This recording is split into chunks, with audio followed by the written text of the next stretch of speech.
Now is the time, the moment you've all been waiting for, the moment when we're going to solve the question of the ages of what is experience. And we're going to invite our distinguished panel of experts who are all loitering backstage, already starting to drink, it appears, but come on out. Come on. We have, joining us on stage are all of our SATE chairs, co-chairs, and a few invited SAPs and guests among them. And you may recognize many of these folks, some of our speakers, as well as a few wandering souls. Is Chris Conti really the only person who isn't a chair or co-chair besides, or a speaker? What a sucker. Okay. So introduce yourself, Chris Conti, since everybody else has already been introduced. Can everybody hear me? Yeah. Chris Conti with Electrosonic, and we're here in force and longtime members of TEA and SATE supporters. So and a huge supporter and sponsor.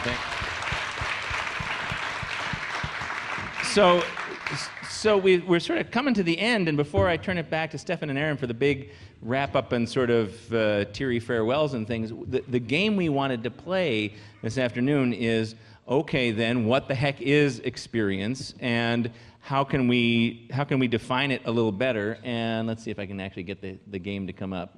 Joe, you can just advance to it, since I don't seem to be able to push a button this late in the day. The game we want to, there you go, experience. Okay, the game we want to play is, never mind, it's the word experience disappearing. That's the game we're going to play. It's what's the difference? What's the difference between an experience and the regular thing? We keep saying this is an experience. This is a dining experience. This is a retail experience. We say thank you. We say thank you.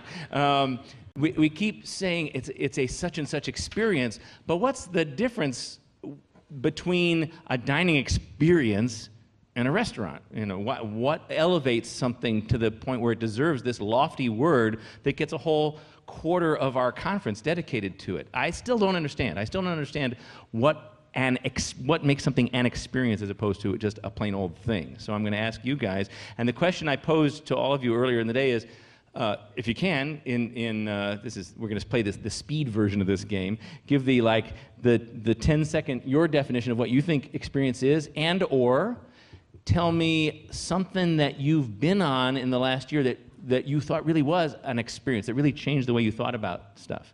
And no cheatsies, it can't be something you made. It has to be something you saw. Okay. All right, so should we start with my arch nemesis, Phil? What I wouldn't give for my pair of Maleficent horns right now.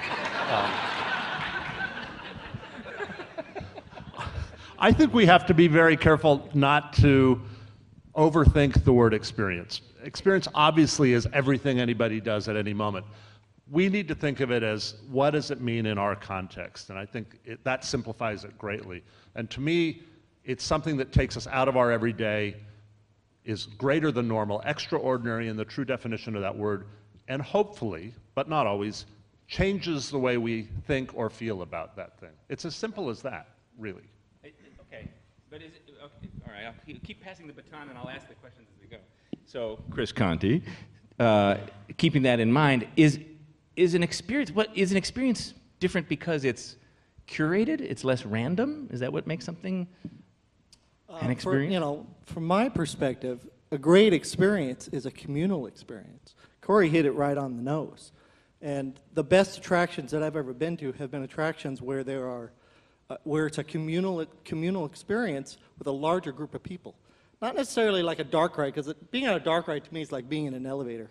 You're just kind of uncomfortable with strangers. That's the saddest thing I've ever heard. But it's we make and bleed and die making these things for you, and you feel like you're going to the third floor. Of course. That's sad. But the larger experience, a theater experience for me, is right on the money, especially when you start connecting with the guests around you and you're not on your cell phone, you're not talking to a remote community. That is the best experience for me. Let me just build on that. I've lately, as I get old and crotchety, one of the things I like to say a lot is the secret sauce of what we do is that we do it with each other.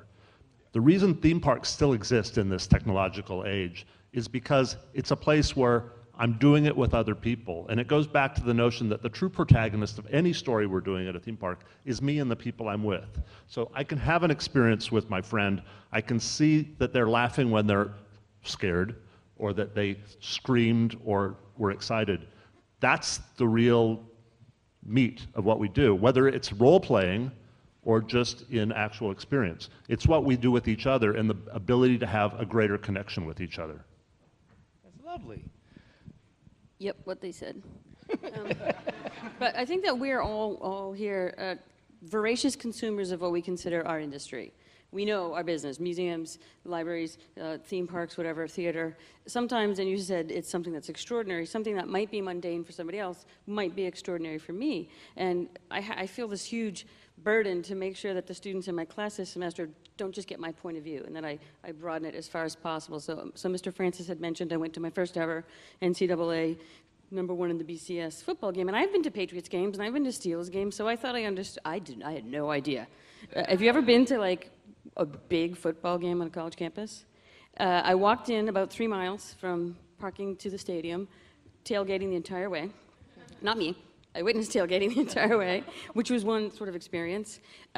Clean, efficient, organized. I got 82,000 fans in and out of that stadium in a polite way. You're not allowed to sell liquor at NCAA-sponsored events, so although it was crazy high energy, it was very well behaved. At one point, there was 9 things on the field competing for my attention, and all of them were high quality. There was 2 marching bands, baton girls with flaming batons, 3. The girls each had 3 batons that were on fire. They had Where did they put the third one? One was in the air at all times. There was a guy on a horse throwing a flaming spear. There was pyramids of people, and there was a football game. There was also a football game going on at the same time. And it didn't matter that I did or didn't know anything about football because the information is clearly displayed on the screen. It didn't matter if you missed something because we're really far back and the ball's really tiny. They replayed it. So it was part of a community. It was part of a large group of people all very good at what they did. And I was welcome to that. I wasn't stupid or I wasn't scared of drunken shenanigans. And so it was an aggregate of all those things. Now, somebody who's a fan and watches that every week, it may not be extraordinary. But for me, it was extraordinary. But it was all those different things went together. It was also about an 8-hour experience between the time we parked and walked out. And as we exited, Jell-O shot molds. Really? You know it's a good night when. Yeah.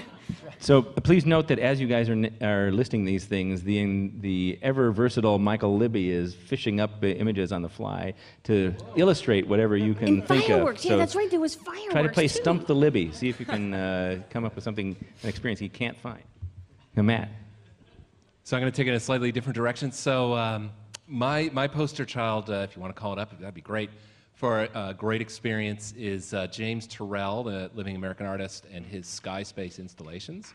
There's one here at the Ringling Art Museum, which is on the agenda for you all to experience tonight. So not to give it away, but it's an experience because it's all these things that it's not. It's a space with 4 walls and a roof, but it's not a piece of architecture. It's a space that's filled with light that is programmed and show controlled, but it is not a light show. It's brought to you by an artist, but it's not an art object. The artist is quite deliberate, and basically the experience is what happens inside of you. Not to give it away, but it's an experience that's about reducing static for about an hour and kind of having an emotional or transformative experience within yourself. So that's my poster child for what an experience is, because it's kind of curated and arranged by an artist, but the experience actually doesn't lie on the walls where the light is, but the experience lies inside of what happens with you within that space of time. Very beautiful. By the way, if you run long, you gotta talk quick, so we can get everybody in. Oh, gotta keep going? Oh, I got Well, my... we want to pre-stage them. Oh, so yeah, they here we don't- go. We're heading down there. Timer now. Yeah, there we go. All right. That's fun to watch. So I would say as far as experience, it's when you ask me this question, I'll tell you the first thing that popped in my mind, right? And that was when I was 12. If you can pull that up. Thanks. Already aroused 12. If it's on there, I'm out of here. But it was me and a bunch of my buddies, and we were doing really stupid stuff in boats. I'm from Florida, so that's what we do. That's what you do. Yeah, all right. But we were actually doing this thing called slinging. It's where you take a body surfing board and you get pulled behind it on a rope. It may be something that we made up, I'm not gonna lie. But then they sling you around. Anyway, as we're doing this, I got slung right into a pod of dolphins. And it was the most amazing experience I've ever had in my life. They were mad. Slinging. Nice, That good try. captures it. That captures it. Yeah. It was a pod of Miami Dolphins. Did I mention that?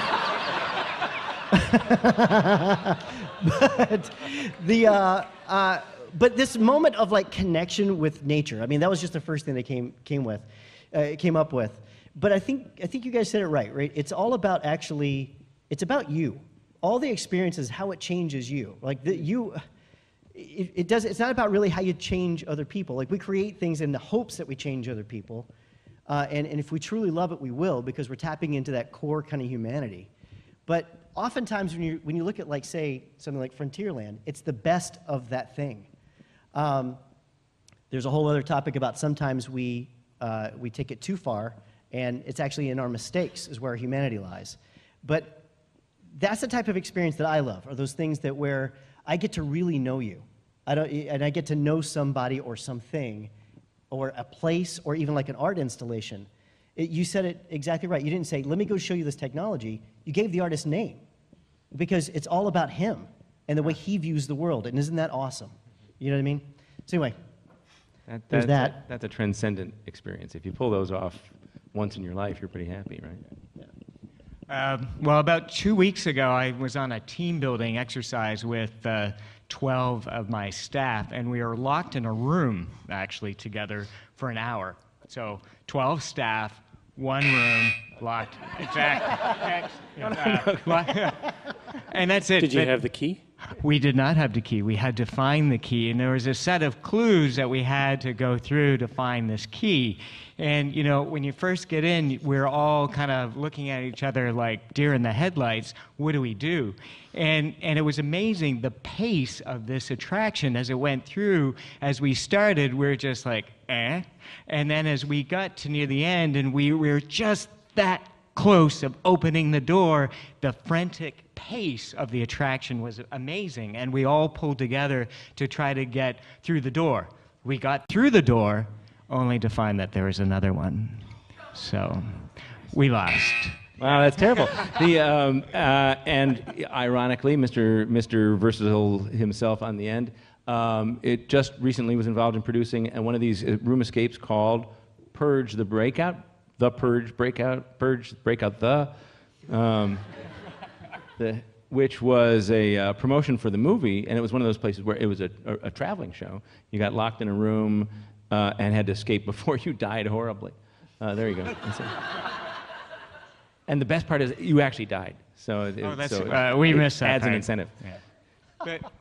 But as we learn more about each other in that 60 minutes than we have working together in the last few years. Like, it's amazing what talents that people can bring that you didn't know that they had. Isn't that cool? And Yeah. it works with strangers, too. You It suddenly works with bond with strangers people as you've well. never met. Yeah. But I think it has a better connection, obviously, with people that you know. Yeah. Yeah.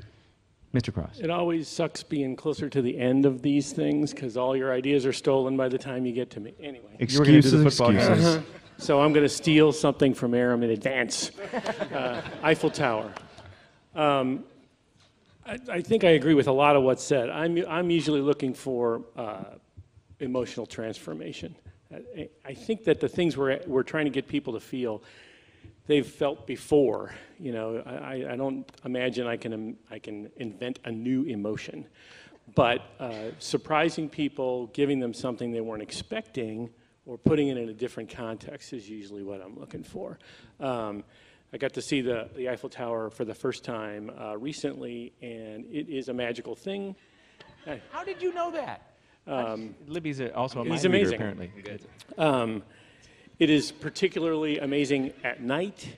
It is even more amazing when you're doing it, as Phil said, with a group of people, regardless, and of course the community there is worldwide, so you encounter every kind of person, and it is cool to just stand there and watch emotional transformation at work.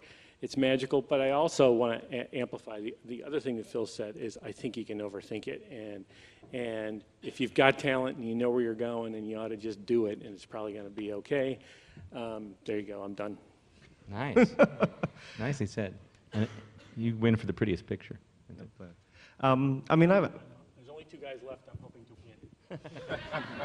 well, I'm clearly not going to top that. So, but I mean, I basically agree. I mean, I think an experience for me is something that really can redefine your expectation of what a certain kind of thing could be. I mean, I remember I had just moved down to New York right after college, and I think up until this point, the best restaurant I'd eaten was like a TGI Fridays.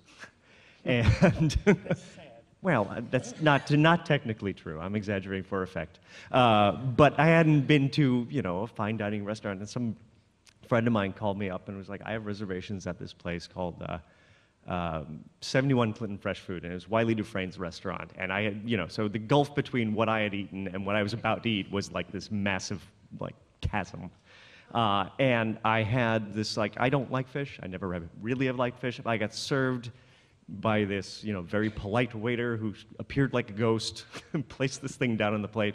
It was this, like, sliced fluke or something, and I put it in my mouth. I was like, oh, food. I don't think I've eaten food before. Wow. And it's such a profound experience that I was like, oh, okay, so I've moved to New York. I just found out what food was. Huh. And I think that's, you know, not everything is going to be like that, but I mean, I think the best experiences are the ones where you come out and you're like, I did not know something could be like that. You can count those experiences in your life like on one hand, right? The things where you come out something completely different than you went in an hour. Right, it's like emerging out of a tunnel, right? But I mean, you know, and it's going to have to hit you at the right point in your life, right? But I think that's, you know, that's such a lofty goal, but it's a nice one to like aim for. That's really cool. Professor Aram, the last word. Suddenly I'm in 3rd grade again at the very last of show and tell. I echo a lot of what's been said already. For me, experience is so much about the community. It's about the shared human experience, if it will. A singular experience in my mind, since a lot of the things that I was going to say, like Terrell, which is just mind-blowing for a lighting designer among anybody, to Eiffel Tower, thank you, Al. But a singular experience for me, and you saw a little picture of it. Whether I did that subconsciously, I don't know. Several years ago, I had the opportunity to take a little break out of my life as a lighting designer and as a professional and go work on a coral reef research ship. That was largely due to Pat Gallegos. And you saw a little glimpse of that in that picture from Shirley's slideshow. And it was a chance for me to basically go and experience another culture firsthand, something completely different. And that really sparked an interest in me to go and see something new, something different, to meet other people, to experience the world firsthand. And that is really what I have found is the main takeaway for me, is that I want to be out there living it. I want to be in it. I want to smell it. I want to feel it. I want to taste it. Definitely chasing food all over the planet. And that is really sort of the big thing for me. Wow. So what you're kind of saying is we're all in the wrong business, right? Because it's a room full of people who create artificial experiences, and yet the things that we've all valued the most have been the things that were the most authentic and real and not artificial. So do we all quit and go home, or do we go out and try to make things that are authentic? Do we try and change what we do so we find ways to touch ourselves more deep, really? I would say that it's not that we necessarily create artificial experiences, but we take the best of the world and compress it and curate it into things that you can choose to experience instead of accidentally experience. Yeah, and if we do it right, it will still be authentic, right? It'll be curated but authentic. Well, one of the problems is we're challenged with playing to larger audiences because of throughput and the business end of the theme parks. In my world, people talk about, glasses-less 3D. It's a fantastic concept.